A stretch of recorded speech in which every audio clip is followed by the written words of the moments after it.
તમને મારા તરફથી ફ્રી આલ્યો નહીં બેટા તું તાર ધંધો કર ના ના આલ્યો અરે રાખો એમ હોય મારું તો. મન રાખો ભલે, આલ્યો હાલો. દઉં છું ને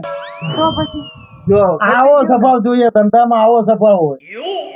ઓલી આવે ને. સાચી વાત છે આવો સ્વભાવ જોઈએ આવો આ જો નહીં પણ તું હા તમને હું થયું બળતરા થાય મારા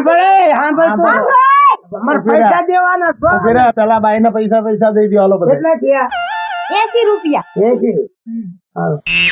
કોકની 5 વધારે દેવો તો વાંધો નહીં આવે મારા હોત દઈ દે ને હું તને હાજે દઈ હા બધા બાદ દે મેં તો ના નથી પાડી મારા ગામમાં આવવાની આ મારો ધંધો તું ભાંગે છે મારા ઘરે બધા તાર પાસે ખેંચી લે આય મેં ને ધંધો બાકી હરી દાદા કે હા લેતા જજો ઘેરો મારા ઘેર આપી દે હું દઈ દે ભાઈ હું છે તારે કા મારો ધંધો બોલે ભાંગવા ઉભા થયા હો આ આ તારો બધા જૂનો મારા ગ્રાહક ઘરાક ને ઇનકોર વારો હો આ તારો જૂનો ગ્રાહક બધા આ મારા તારો જૂના ઘરાક છે આજના નથી વર્ષોના કોકના છે ગામમાં ધંધો કરવા દે હું હાલી નીકળી છું